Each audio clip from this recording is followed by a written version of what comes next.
down to the This is 500, and episode it's 2 of yellow Spring jersey. Contenders. Dubai Honor What now we're doing stalking here this one up on is the yellow outside. jersey Junko on pushed the along. front end. Convergent A travelling Group 2 really levelling strongly just France. off those. Bay City Roller Excellent trying to effort, make a tries run to make towards the all. outside, but Convergent yellow jersey comes to get has it. now Dubai gone on Honor by in a second. couple of lengths on the Yellow near jersey side. on the Convergent is now in after Australia, this Tony one. Calvin Dubai Honor McEvoy, battling away in most third. recently, It's yellow jersey, but Roman over Convergent and Brightside, Dubai Giga Honor kick. coming to this one. Convergent and Dubai Honor. Convergent got up to win it from Dubai. All right, punters, let's start with the form coming out of this Group 2 race. The Convergent ran third in before coming to Australia. Convergent and Dubai Honor, big margin back to Bay City Roller in fourth and Junko. This form stacks up. I have no doubt the yellow jersey is Group 1 weight for age all day, every day of the week on the make here in Australia. All right, punters, the winner of that race, Convergent, the 4-year-old by Fascinating Rock. There's a couple of starts prior, third to Lambourne, the Derby winner. Winner of a Group 3 in impressive fashion, the start prior at Leopardstown.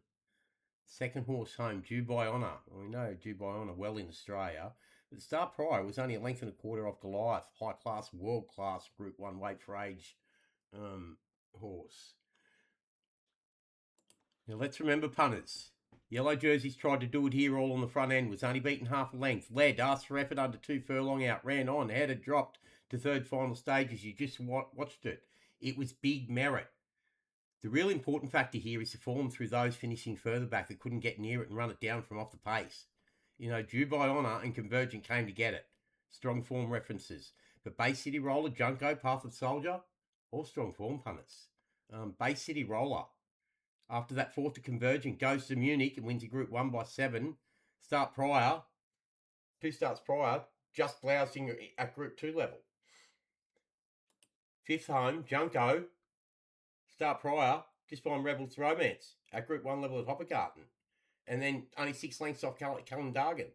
That puts, our horse, yellow jersey, which was half a length off Convergent, only 3.5 behind Callandargan on that form reference there. So I've no doubt that Convergent is a Group 1, not Convergent, yellow jersey is a Group 1 weight for age horse here in Australia, now gelded as a 5-year-old to Australian time, Next, we're going to dive into, punters, this trial win. But before we do that, we're going to look at what Connection said about this horse. All right, after a bit of digging around, I think it's important we cover what the owning Connection said about this horse back in January, Sheikh Fahad Al Thani. Is familiar to Australia, 2011 Melbourne Cup winner, Dunedin, 2012 Caulfield Cup winner with Dunedin. So here, I think he's one of the best horses I've ever sent to Australia, he said back in January. Looking to annex the third leg of the Australian Triple Crown Staying Championship in Melbourne, so to speak. Let's go on to what Calvin McEvoy said about the horse. Now, let's talk about the Eagle Farm Run for a second, punters, where he's ran second to War Eternal, loomed, wandered about, first up over 1,600 metres on a heavy track. He loomed like he was going to go straight past War Eternal. It was an excellent effort. And surely he's come on in leaps and bounds for that, as many horses do when they go and winter in Brisbane. He's come back in fine order to knock off Mr. Brightside and Giga Kick. But back to what Calvin McEvoy said. He described yellow jersey as a really nice horse and said he's got an exciting profile. Then the important bit, I think he's got to be a player in the spring, this horse. Racing.com reported that the Cox Plate was already had a circle around it. Calvin called the trip a fact-finding mission, the one to Brisbane. We still feel he can be very competitive, and he'll have to be if he's a Cox Plate horse. Well, he's obviously come on in leaps and bounds since then to be winning over Mr. Brightside and Giga Kick in this trial. Yes, he was pushed out more than Mr. Brightside, as you'll see, but what he does with Mr. Brightside after the line, he's stronger than Mr. Brightside after the line. And that's purely for fitness, to make him come on.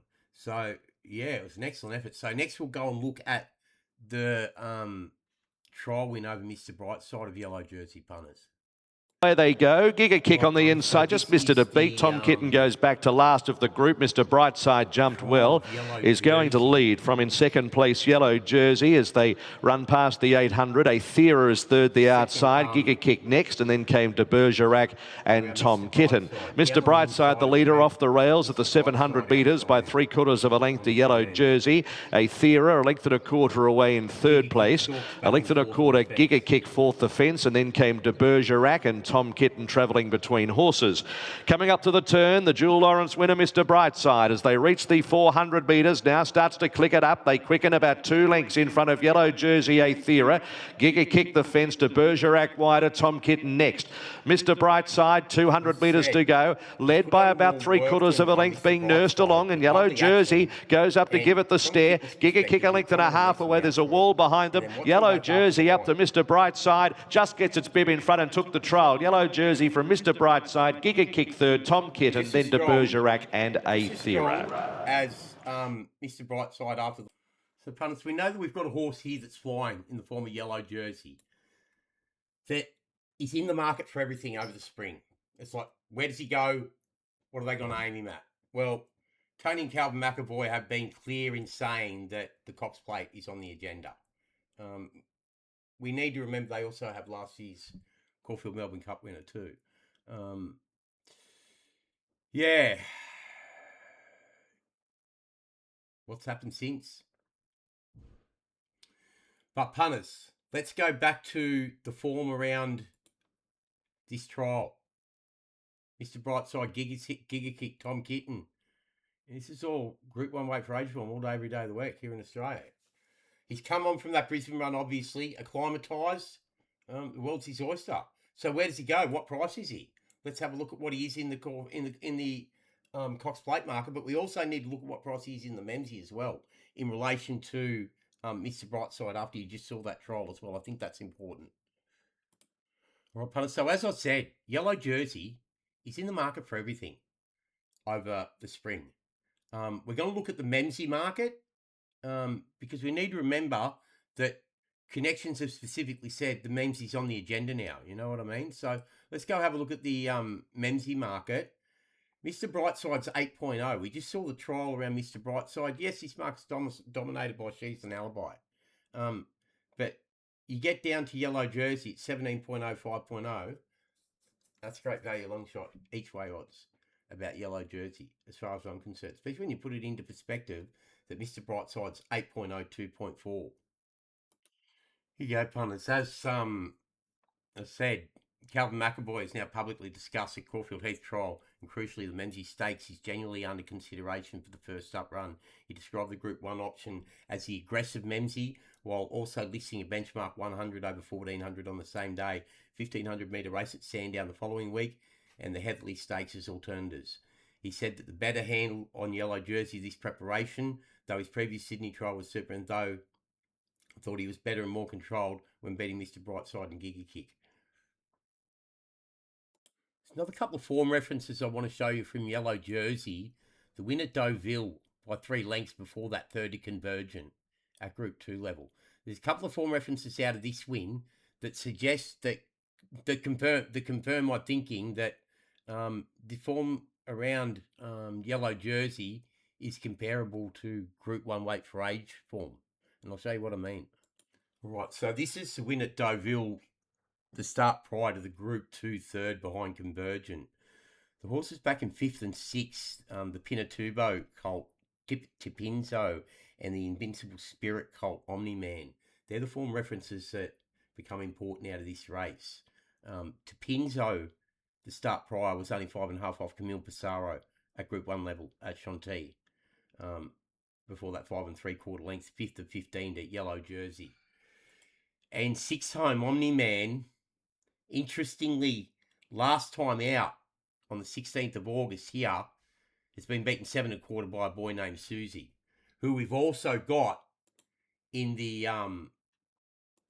Cox Plate market, along with Yellow Jersey. Yellow Jersey is boy named Susie 15.0, Yellow Jersey 17.0.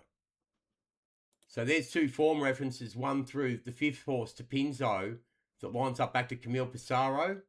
Yes, it's only a form reference. and another one that gives us a line of some kind to a boy named Susie and Yellow Jersey. So, once again, punters, I've no doubt that Yellow Jersey is Group 1 Australian weight for age horse on the make. Gelded, 5-year-old to Australian time now, lightly raced with the right yard. Now what we need to know is the breeding. What's the distaff side of this pedigree like?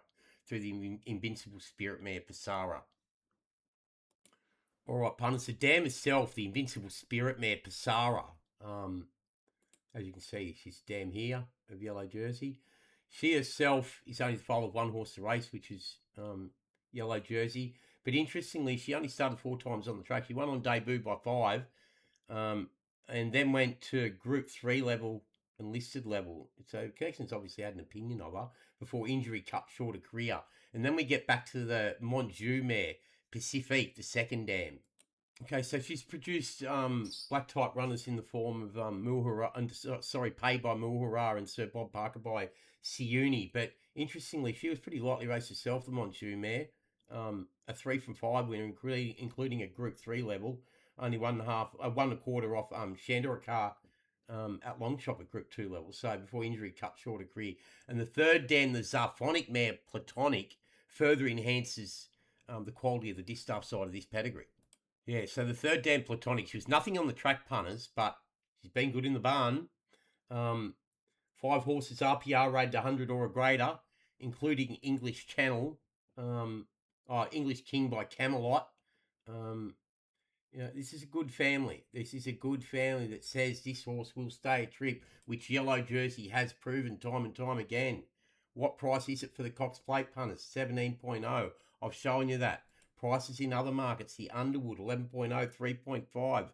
The Champion Stakes, 19.0, 5.5. As I say, it's in the market for everything over the spring, and it is a major contender. It needs to be in your black books, and it needs to be on your watch list, punters. That's episode 2 of Spring Contenders for 2026. Get over to TWF Horse Racing, get involved. I'm across socials. Linktree, the winning factor. Thanks, punters.